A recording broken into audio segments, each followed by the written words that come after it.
everyone, welcome to my channel IGNITE. Guys, today we are going to discuss a very important topic which is type of ion channel. In previous video, we already discussed transport and channels. हमने channels में भी ion channels और hydroporin के बारे में aquaporin के बारे में हमने पढ़ा था. आज हम ion channels के type लेके आए हैं क्योंकि ये बहुत important topic है, इसलिए मैं इस पे एक separate video लेके आई हूँ. अगर हम बात करते हैं ion channels की, then it's divided into three parts. The first one is voltage gated channel. Voltage gated channel में क्या होता है कि तो जो voltage gated channel है ना, उसमें क्या होता है कि जब हमारे membrane potential में कोई change दिखता है, at that time ये क्या होगा, open होगा. वहीं पे जो हमारा mechanically gated channel है, इसमें हमें क्या चाहिए होता है, इस channel को open करने के लिए we want some force. ठीक है, तो इसमें हमें क्या चाहिए, फोर्स चाहिए. फॉर एग्जाम्पल अगर मैं बताऊं तो जैसे हमारा ऑडिटरी हेयर सेल है, जो ईयर में हमारे पास जो ऑडिटरी हेयर सेल होते हैं वो कब ओपन होता है, जब कोई वाइब्रेशन, जब ईयर ड्रम पे कोई वाइब्रेशन आता है. फॉर एग्जाम्पल मैं बोल रही हूँ और आपको सुनाई दे रहा है, तो ये क्यों हो पा रहा है, क्योंकि एक फोर्स है. ठीक है, जो ईयर ड्रम पे लगता है and then auditory hair cell जो है वो ओपन हो जाता है और जो वॉल्यूम है वो आपके कानों में सुनाई देता है. ठीक है, तो ये किसमें देखा जाता है, मैकेनिकली गेटेड चैनल. ये जो लिगेंड गेटेड चैनल है, इसमें हम क्या देखते हैं, न्यूरोट्रांसमीटर और न्यूक्लियोटाइड. आज मैं इसको डिस्कस करने वाली हूँ वोल्टेज गेटेड चैनल को, क्योंकि इसमें हमें क्या देखने को मिलता है, एक्शन पोटेंशियल. जो वोल्टेज गेटेड चैनल था ना, उसमें हमने देखा कि उसका जो ओपन होने का जो रिस्पॉन्स है वो कब जनरेट होता है, जब किसी भी मेम्ब्रेन पोटेंशियल में कोई चेंज देखने को मिलता है. तो मेम्ब्रेन पोटेंशियल होता क्या है, as a name indicate that membrane, मतलब कोई भी मेम्ब्रेन, अगर हम प्लाज्मा मेम्ब्रेन की बात कर रहे हैं तो प्लाज्मा मेम्ब्रेन. ठीक है, तो उसके जो चार्ज है ना वो अगर इक्वल नहीं होंगे तो वहां पे क्या देखने को मिलेगा, हमें पोटेंशियल. तो ये इस पोटेंशियल को हम क्या बोलते हैं, मेम्ब्रेन पोटेंशियल. इसके दो टाइप्स होते हैं, एक तो होता है resting potential and the second one is action potential. Resting potential में क्या होता है कि डिफरेंस तो है, डिफरेंस देखने को हमें मिल रहा है, लेकिन इसमें क्या होगा, यहाँ पे नेट मूवमेंट जीरो देखने को मिलता है. क्यों, जैसे यहाँ पे 5 सोडियम है और यहाँ पे हमारे पास 3 सोडियम है. तो हम क्या करेंगे, ये जो 5 सोडियम जो है ना, ये एक हम इधर अगर इसको लोकेट कर दे, एक चार्ज अगर हम इधर भेज दे तो क्या होगा, इक्वल. तो यहाँ पे देखो, जैसे ही हमने एक चार्ज इधर भेज दिया तो दोनों तरफ 4 Na हो गया हमारे पास, जो कि क्या हो गया, इक्विलिब्रियम पे, मतलब इक्वल हो गया चार्ज. वहीं पे अगर आप कैल्शियम में देखें तो इसमें क्या देखने को मिलता है कि यहाँ पे 5 और यहाँ पे 3. तो अगर हम ये एक कैल्शियम इधर भेज दे तो 4 हो जाएंगे दोनों साइड. क्लियर है इतना. तो इसका नेट मूवमेंट कितना देखने को मिलता है हमें, 0, क्योंकि दोनों ही चार्ज तो इक्वल हो गया, दोनों साइड सेम सेम हो जाएगा. ठीक है, अगर मैं करके दिखाऊं तो कैसे होगा, ये यहाँ पे 4 सोडियम, यहाँ पे भी 4 सोडियम. क्लियर है, समझ में आ गया ना. तो ये था हमारा रेस्टिंग पोटेंशियल. अगर हम एक्शन पोटेंशियल की बात करते हैं तो इसमें हमें क्या देखने को मिलता है कि कोई भी मेम्ब्रेन पोटेंशियल जब ट्रैवल करता है ना, एक पॉइंट से दूसरे पॉइंट पे जब ट्रैवल करता है, जब हम डीपोलराइजेशन हमें देखने को मिलता है, उसको हम क्या बोलते हैं, एक्शन पोटेंशियल. आपने एक्शन पोटेंशियल न्यूरॉन में पढ़ा होगा. हम ये एग्जाम्पल लेके चलते हैं. यहाँ पे एक्शन पोटेंशियल जो है न्यूरॉन में, जिसका रेस्टिंग पोटेंशियल कितना होता है, -70. ओके, तो इसमें हमें क्या पढ़ना है कि एक्शन पोटेंशियल इन न्यूरॉन. तो न्यूरॉन में क्या देखने को मिलता है कि अगर हम किसी मेम्ब्रेन को लेके चले और यहाँ पे हमने P1 और यहाँ पे हमने P2 लेते हैं. ठीक है, तो यहाँ पे क्या होगा, डीपोलराइजेशन देखने को मिलेगा. डीपोलराइजेशन में क्या होता है कि जो मेम्ब्रेन पोटेंशियल है या तो मोस्ट पॉजिटिव की तरह रहेगा या फिर लेस नेगेटिव. दोनों का मतलब एक ही है, मोस्ट पॉजिटिव या फिर लेस नेगेटिव. तो इसमें होता क्या है, ये एक स्टिमुलस है, कोई लाइट है, वो इस पे मेम्ब्रेन पे पड़ी. ठीक है, और जो हमारा जो वोल्टेज गेटेड चैनल था ना, जो आयन चैनल था, वो क्या हो जाएगा, ओपन हो जाएगा.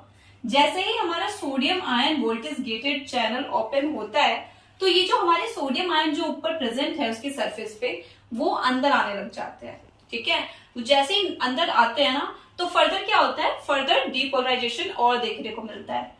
फर्दर डीपोलराइजेशन की वजह से क्या होगा, जितने भी सोडियम यहाँ पे प्रेजेंट थे वो सारे अंदर आ जाएंगे, जिससे इसका जो पॉजिटिव चार्ज हो जाता है, कितना चार्ज हो जाता है इसके इनर पोटेंशियल का, +50. ओके, और अभी कितना था हमारा, -70.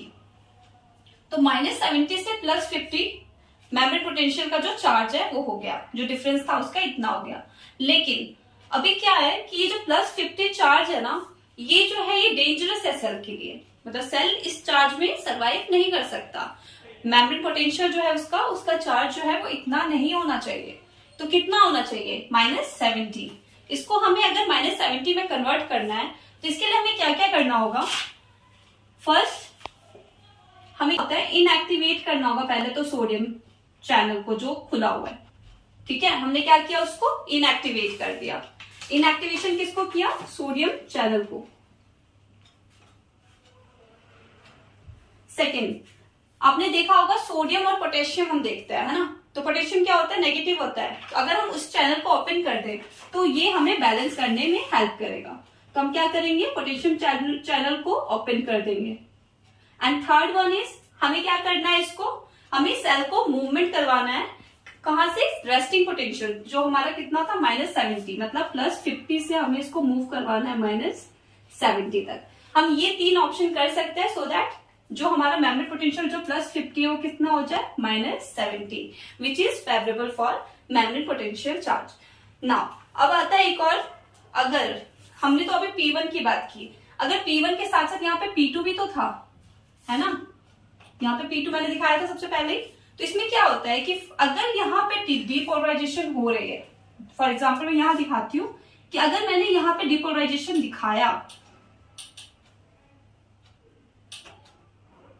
तो क्या होगा कि डिपोलराइजेशन की वजह से जो सोडियम है ना, कुछ सोडियम इधर लीक कर जाएंगे। ओके, मेम्ब्रेन क्या करेंगे? लीक कर जाएंगे। तो फिर यहाँ पे क्या होगा? यहाँ पे भी हमें डिपोलराइजेशन देखने को मिलेगा। सेकेंड साइड में भी जो P2 साइड है ना, उधर भी हमें डिपोलराइजेशन देखने को मिलेगा। और जब यहाँ पे डिपोलराइजेशन होगा इसका मतलब यहाँ पे क्या होगा? सोडियम का अमाउंट ज्यादा हो जाएगा। तो हमें क्या करना है? उसके बाद उसे रिपोलराइजेशन करवाना है। डिपोलराइजेशन वापस से फिर से उसी स्टेट में जाना है, ठीक है, जिस स्टेट में वो पहले था। तो ये पूरा जो था ये क्या था? Action potential in neuron. इस न्यूरॉन में हम यही देखते हैं कि कैसे हम इसे बैलेंस करेंगे, कैसे हमने -70 से +50 लेके गए और +50 से वापस -70 लेके आ गए। इसमें एक और है ट्रांसमीटर गेटेड आयन चैनल, जो मैंने आपको दिखाया था, जिसको हमने फोर्सफुली ओपन किया था ना, उसे हम देखते हैं। आप देखा है तो ये तो है हमारा गेटेड आयन चैनल। इससे पहले हमने क्या पढ़ा? Action potential. एक्शन पोटेंशियल आप आई होप आप लोग को समझ में आ गया होगा। एक बार मैं फिर से बता देती हूँ। जैसे ये हमारा मेम्ब्रेन था, ठीक है, तो यहाँ पे P1 और यहाँ पे P2, P3 ऐसे हो सकता है ना। हम अलग अलग टाइप देखते हैं। तो जब P1 में हमें डिपोलराइजेशन देखने को मिला तो कुछ सोडियम क्या हुए? लीक होके कहाँ चले गए? P2 के पास। जब P1 में हमें डिपोलराइजेशन देखने को मिला और कुछ सोडियम कहाँ चले गए? P2 के पास, ठीक है। और P2 में क्या होने लग गया? डिपोलराइजेशन होने लग गया। यहाँ पे हमारा डिपोलराइजेशन हुआ और यहाँ पे हमें फिर डिपोलराइजेशन देखने को मिला। तो इसमें हम क्या देख रहे हैं कि एक बार यहाँ पे हमारे पास पोटेंशियल आया था और वही पोटेंशियल यहाँ पे चला गया P2 में, जिसकी वजह से कुछ चेंजेस देखने को मिले, जिसको हम क्या बोलते हैं कि वहां पे हमारा एक्शन पोटेंशियल जनरेट हो गया। आई होप आपको क्लियर हुआ होगा। नाउ अब हम पढ़ते हैं gated ion channel. Gated ion channel में क्या है? एक तो हमारे पास प्री सिनेप्टिक है और एक हमारे पास पोस्ट सिनेप्टिक मेम्ब्रेन है। प्री सिनेप्टिक मेम्ब्रेन में क्या होगा कि यहाँ पे हमारा एक्शन पोटेंशियल क्या होगा? जनरेट होगा। किस पे? प्री सिनेप्टिक मेम्ब्रेन पे।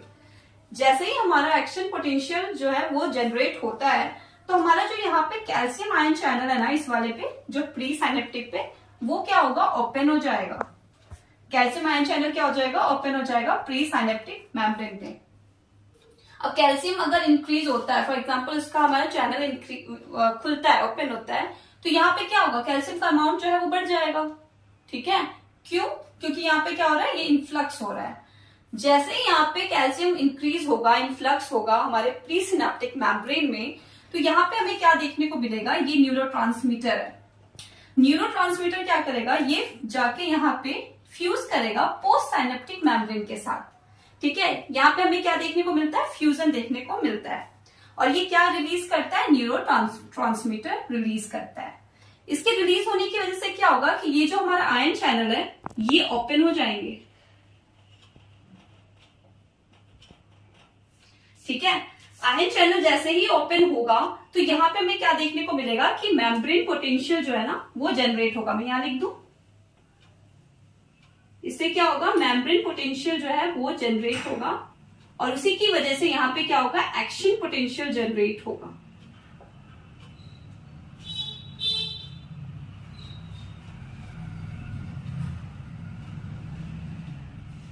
ठीक है, एक्शन पोटेंशियल क्या हुआ, जनरेट हुआ। तो ये गेटेड आयन चैनल में हमने देखा कि एक्शन पोटेंशियल जो है वो यहाँ पे जनरेट हुआ, जिसकी वजह से कैल्शियम आयन चैनल जो है वो ओपन हो गया और बहुत सारा कैल्शियम जो है वो इन्फ्लक्स हो गया। जैसे ही कैल्शियम इन्फ्लक्स होता है तो जो ये न्यूरोट्रांसमीटर है ना वो क्या यहाँ पे रिलीज करेगा, कुछ आयंस, और वो जाके आयन चैनल रिलीज ओपन करेगा। ठीक है, जैसे ये ओपन होगा ये यहाँ पे रिलीज होता है और वहां पे हमारा मेम्ब्रेन पोटेंशियल जनरेट होता है, जिसकी वजह से एक्शन पोटेंशियल जनरेट होता है। ये था हमारा मेम्ब्रेन पोटेंशियल किसका, गेटेड आयन चैनल का। इसमें हम देखते हैं कि जो न्यूरोट्रांसमीटर है ना ये, इसके दो टाइप्स होते हैं। इसे रफ कर दो, सेकंड।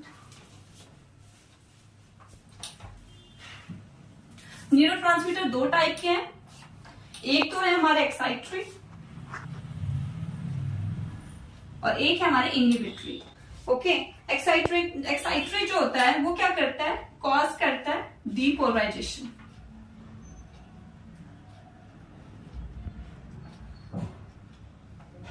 वहीं पे जो इनहिबिटरी है वो क्या करेगा, डू नॉट कॉज डीपोलराइजेशन। ठीक है, डीपोलराइजेशन के लिए कौन है रिस्पॉन्सिबल, एक्साइटरी कौन, न्यूरोट्रांसमीटर। ये था हमारा आज का topic which is very important.